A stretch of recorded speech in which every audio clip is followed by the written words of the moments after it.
welcome to the NdB Sunday Show. With me, Chris Steyn and Lauren Evanthia, the founder of the Organic Humanity Movement. Morning, Lauren. Morning, Chris. Looking forward to discussing what's on the agenda for today. Another exciting week in South Africa.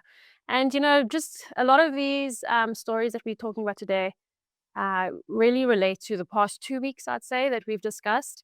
And I really hope we bring a big picture to the South African citizenry that we can't just sit back and be keyboard warriors anymore. We need to take things to the next level. That is what President Cyril Ramaposa is trying to do with an urgent court bid to try and stop Parliament from conducting his impeachment inquiry. Absolutely. As a state leader who had millions of dollars found at his home undeclared, obviously there's a huge question mark as to his credibility and what's been going on. And in 2022, luckily, because the ANC was in the majority in Parliament, they could halt an investigation. But then later on, now we have a GNU, ANC lost a lot of support, and now the Constitutional Court insisted that there is an inquiry into what has happened with the Phala case. And now the president is obviously scrambling. He knows what this means. If anything, this is almost an admission of guilt on his part, although he is claiming what is it going to do to his political reputation. What is it going to do to the elections? How is it going to hurt the ANC during the elections? I think that is probably at the forefront of his mind. Because if we look at the statistics from 1994, or in the case of local government elections from 1996, we have seen a steady decline. There was a little bit of a blip where parties like the DA and the ANC got extra support, but on the overall trend, it's been a downhill trend. And that is probably very concerning for them. So he's trying to delay things which will take him to September. And elections are in November. So this is just damage control. I want to share statistics with you. I actually saved them. I love numbers. I think they paint a beautiful picture. 1996, ANC had 66.3% of the popular vote. That's a lot. In 2001, 59.4%. 2006, we had a spike again, 66.3% of the vote. This is the ANC. And then it's just been a downhill trajectory since then. From 66 to 61.9 to 53.9 to a disastrous 45.6% ANC support in 2021. 45.6% of those who voted. Because parallel to these statistics, the voter turnout is also declining rapidly, which just shows the state of affairs in our country. People have completely lost hope in governance and in the political system as a whole. So if they want to hold on to that 45.6%, they cannot afford to have this massive scandal with the president. Is he going to see out his term? That still remains my biggest question. Because on one hand, we have had other presidents who have not completed their term. Only Nelson Mandela has. And if he doesn't complete his term, who's going to take his place? How much does it matter who takes his place to the average citizen? I don't think it does matter, because why? As I've brought up a million times before, the president of the state remains the president of the party, and that is a disaster. It cannot be. So there are two paths. If we want to see progress in the country, this impeachment process is just an opportunity to talk about the two paths that we can take. We have the easy path, where we say, okay, once a president takes his oath of office, he has to relinquish all political affiliation, all political positions, any political responsibility, that it becomes a thing of the past. He actually has to say goodbye. He actually has to terminate his party membership and become the state president. And I think that would be a beautiful improvement. But there's the second option, which I advocate for more vehemently, and that is we should be able to elect the president directly. The president shouldn't come from Parliament. The president should run on his or her own, separate to the whole parliamentary process. And imagine, Chris, you could run for president, I could run for president, anyone could run for president, subject to applying with the IEC very much like a political party does today. And I think it'll be wonderful to see different characters and individuals coming up that aren't tied to a political agenda, standing for public office. And, there's a lot of details I'm not discussing in this, but I've gone and fleshed through all the red flags that could come from this kind of system and have made provisions for that. So it definitely is a better way of ending up with a state leader. Instead of having someone politically connected, criminally connected almost, leading this nation. And as we discuss later, we'll see how and why that is such a problem. But just to summarize, I was thinking about it, combined with the whole March and March debacle we're having currently, the corruption we're going to be discussing about later. What is it that South Africans need from government? Regardless of whether you're an ANC member, a PA member, an EFF member, a DA member, a Freedom Front Plus member, what do you want? You want stability so that you can go about your business and go about your day safely. You want sovereignty so the government protects the country from outside threat. You want diplomacy so we have friendly relations with other countries, not so difficult. And then finally, you want prosperity. You want things in place that allow the economy to flourish. Not so hard, is it? But we're not getting that. We're not getting that with the system that we have inherited. And that's very sad. Talking about politicians scrambling, I see Neville Delport is continuing on his defection journey from the African National Congress to the Democratic Alliance and now on to the Patriotic Alliance. Well, Neville Delport, he's a provincial, ex-ANC provincial secretary. So I think that's a rather prominent position. But he was the ex-provincial secretary of the opposition party because in the Western Cape, the DA is in charge. He cited, I think, factionalism mainly as his issues with the ANC. He also didn't see how the ANC could really affect change. So if you're just listening to the words coming out of his mouth, according to the public statements he's made, then okay, fine. From a political standpoint, going to the ruling party of a province is where giving him the benefit of the doubt is where he can exert influence and make a positive impact. So that's understandable. But looking at the contrary side of that, going to the ruling party instead of another party is also a way of securing your lucrative position. And so he joined the DA. Apparently, he was really good at mobilizing, organizing, and helping with by-elections. And he obviously has that on-the-ground talent and skill, which is always a sought-after skill in the political arena. But then he cited a whole bunch of problems with the DA not serving all the communities in Cape Town and all the rest. And so he left for the PA who he criticized just a few months ago when he joined the DA. So I'm not sure what conversations were happening behind the scenes to make him decide what he did. I don't think it really makes a difference.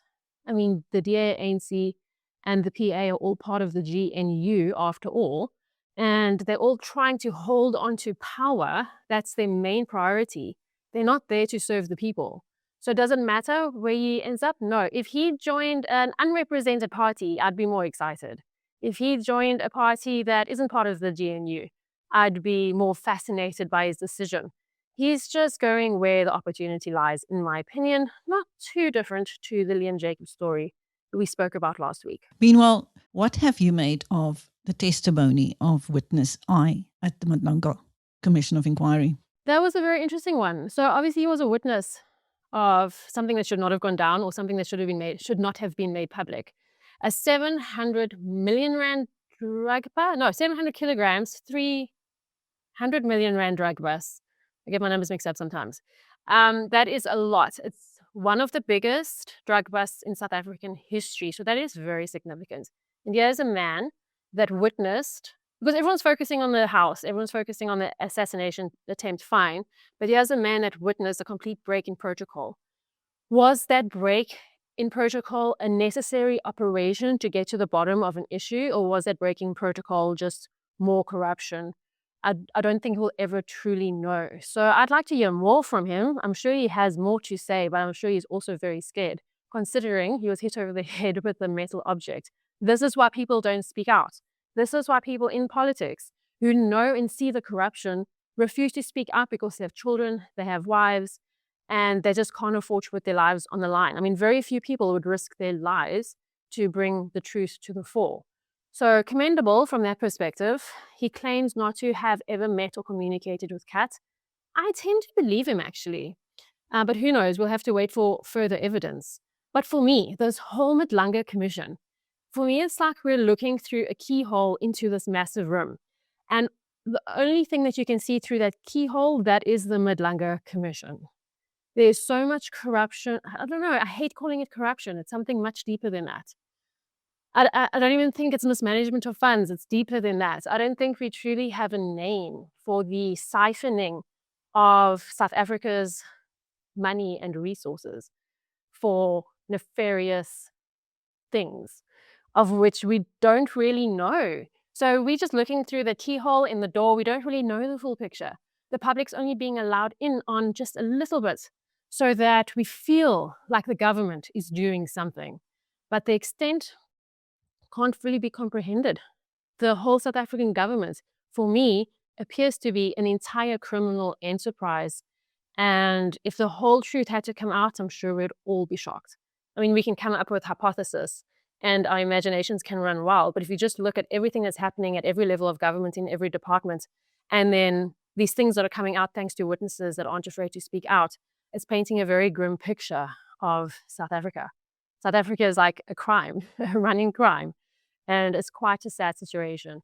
And, it should move you. When you listen to these things and read these news articles, it should move you to want to take action of some kind. And hopefully through elections, some people will take action, but it needs to go a little bit beyond that. On to some service delivery or lack of service delivery horror stories. Joburg residents without water for weeks. A major Imfuleni business park without power for weeks. The Human Rights Council recommending the dissolution of Makana Council because of decades of delivery failures with regards to water and sanitation. So many thoughts run through my mind here because I actually stayed in Makana a few years ago. I think it was 2022, maybe 2021 even. And they were going through this funny water shedding situation where households had water every second day. So in every home there was a bucket and bottles of water, and if you were on a day that didn't have water, you'd have to do the bucket system. And it was interesting. I'm glad we weren't staying there permanently. I'm glad we were just visiting. Otherwise, it becomes very impractical, especially if you're a family with kids or elderly parents who need assistance. It becomes a hygienic nightmare. So from a resident perspective, it's absolutely awful. I've been in places where we haven't had water for various reasons for a few days at most, and it's shocking. It's terrible. Cooking, cleaning, washing, it's just impossible. So at some point, hygiene completely breaks down. Civility can't function. To be an advanced civilization, you need running water. Even ancient civilizations knew that and had that to varying degrees. And here we are struggling with life's most basic necessity.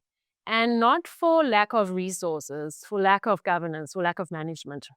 I feel very sad for the businesses in, was it Ekurhuleni, a metro in South Africa, who are losing millions because it's specifically an industrial zone that is affected. And that industrial equipment cannot run on a little tiny generator. They need actual power. And it's just costing them, if not just money, but down the line, jobs. People are going to lose jobs. That's going to affect women and children. So for every job that's lost, you're affecting up to 5, maybe more people. So one has to really look at the broader impact of what government failure is doing. Government can't even maintain, fix, and build basic infrastructure for our most basic needs. And then with the Joburg residents being without water, that was an interesting one. It was a long time, 5 weeks. I read a number of articles, and the one specifically, a woman the article was reporting on a woman who, after complaints of residents falling on deaf ears, eventually, also she said she tried to approach the ward councillor, no luck there. She got no help from the ward councillor whatsoever, had to take matters into her own hands, and then overnight, the water problem was resolved. So what's going on there? Where on the bureaucratic chain of communication are things falling apart to that degree? And to affect complexes, so you got dense populations in a metro being affected by water disruption, it's a disaster on so many levels. And it's probably one of the biggest threats we have to maintaining stability in South Africa. We have a lot, but water is definitely one of them because, like I said, civilization can't run without running water. It is key to everything. Now, compounding the service delivery issues, the Minister of Finance has revealed that the provincial governments owe the municipalities 15 billion for unpaid tax rates, water, electricity. I feel like we're living in a fiction because for a hospital or a provincial department office or a clinic or something in the provincial, in the provincial landscape of our government, for them to not be able to pay a simple bill, we as individuals are expected to pay our tax, make sure everything's up to date, pay our municipal bills, make sure our water rates and electricity are all paid up. If not, then we don't receive services after a while. So if that's expected from the average citizen, if the average citizen, regardless of income, regardless of educational level, is expected to keep up with basic adult responsibilities, how much more can we expect that from actual government officers in our province? So the fact that this isn't even an issue just points to a much larger problem of complete, not just ineptitude, but I think a mindset that once you have a position in government, once you are employed, I remember I worked for government for a very short time, local government that is, and I was told how lucky by someone in government, because once you have a government job, you have it for life. You don't get fired. You're there. Cushy job. You go home early. It's definitely nothing like the corporate world at all. And that's just the mindset. You enter a government job, you're comfortable, you know you're going to have it easy compared to being in the private sector. And I think there's just the mindset of, oh, okay, let me just do my meetings, let me just do the bare minimum so I can justify my salary without actually doing the actual work. And it's so frustrating that it's such a huge problem. Is it 15 billion outstanding coming from provinces and further 8 billion from national, and the 8.5 billion of the 15 has been outstanding for over a year. How are municipalities supposed to function? Municipalities are supposed to serve us, the people. And because of this lack of payment, that is affecting how they deliver services to us, never mind all the other reasons for government ineptitude to begin with. So quite a crisis. I don't know how they're going to fix it. The constitution was brought into it. So the Minister of Finance did say they're going to invoke, I had it up here, a clause in the constitution. I'll read it very quickly. And please, that's another thing I'd just like to say. Read the constitution. I took a long time before I actually read the constitution. I was somewhere in my 20s where I read the constitution back to front, and I advise everyone to do so. But here we go, 139. Basically, it's saying provincial intervention in local government when a municipality cannot or does not fulfill an executive obligation in terms of the constitution or legislation, the relevant provincial executive may intervene by taking any appropriate steps to ensure fulfillment of that obligation, including, there's a number of steps, but specifically in this case, the finance minister is invoking section C, dissolving the municipal council and appointing an administrator until a newly elected municipal council has been declared elected. And I think this is specifically with regards to Makana. And I would like to see if this is going to be tested in more municipalities, because municipalities are completely failing the people. We have 263 municipalities, if I'm not mistaken, if you include metros, districts, and local, all of them. And there's municipal failure all over the country. So I hope this is, if this goes through, that this becomes an example and that other municipalities can also be taken into account in this way using the constitution that we have. Lastly, Nigeria is threatening retaliation over South Africa's handling or mishandling of the migrant crisis. From a humanitarian perspective, unpopular opinion, I can't blame them for doing that. What we're seeing with March and March and similar operations, they're also gathering a little bit of a life of their own. It borders on vigilanteism in a sense. and it's people taking the law into their own hands. It is different to people demonstrating against the government. It is different to a protest when people's lives are actually being threatened, where people's shops and businesses are being looted and destroyed, where people are being physically attacked or physically removed, and in some cases even killed. This isn't a protest. This isn't democratic action. It is something completely different, and it can still escalate to something the government cannot control. And we cannot let it go in that direction at all. It would be such a shame in our democracy. So Nigeria said they'll retaliate. How? They highlighted, so a spokesperson, I think it was the Nigerian Minister of Foreign Affairs. She said that, Nigeria was an ally with people fighting the apartheid struggle back in the day. Nigeria has been a friend of South Africa for a very long time. South Africa has businesses. South African businesses operate in Nigeria. We have trade deals, bilateral agreements. All of that now is going to be compromised because of this action. And that is sad. Already, according to a news article, overseas news media outlets, I read that there have been protests outside of South African businesses already, not sanctioned by the government, just people doing their thing. So they're angry. And South Africans are angry that Nigerians are in this country, illegally that is. So I want to just go over what I said last week again. South Africa is the largest African economy. It makes complete sense that we will have a slightly higher rate of immigrants in this country than other nations. And our statistics are not that bad. So officially, we have 3.5% of immigrants in South Africa. We don't know how many illegal immigrants we have. So we have the same amount of illegal immigrants. That would take us to 7%, hypothetically speaking. That is still far less than the amount of immigrants in the USA. They have 15% of their population are immigrants, and far, far less than the UK, who have, what was the statistic? I think it was something like 19 or 20%. Could have actually been higher. I wrote it down somewhere, but I've lost it now. But they have an even higher rate of immigration. Yeah, UK is 19. So 19% of their population. We have officially 3.5, probably up to 7% if you include the illegal immigrants. I think March and March and the auxiliary movements branching off from that are doing far more than just fighting against illegal immigrants. And that is actually dangerous territory. And we mustn't forget our humanity in all of this. Like I've said before, all that energy going towards these vigilante actions should rather be directed at the government.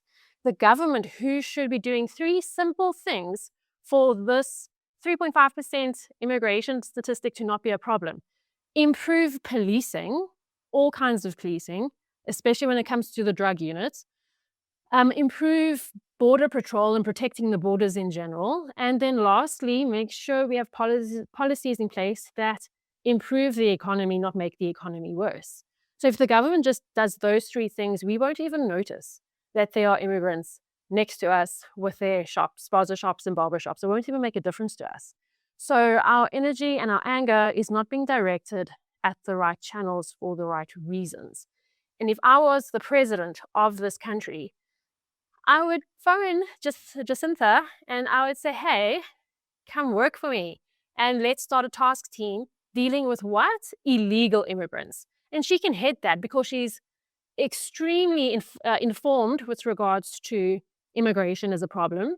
She's extremely passionate and definitely capable of organizing and mobilizing. So let's rather have her work in official channels with the government, not completely despite governments, so that we can actually solve the problem through institutions, through the system, and through legitimate processes. Thank you. That was Lauren Evanthia, the founder of the Organic Humanity Movement, on the NdB Sunday Show with me, Steyn. Bye, Lauren. Bye, Chris.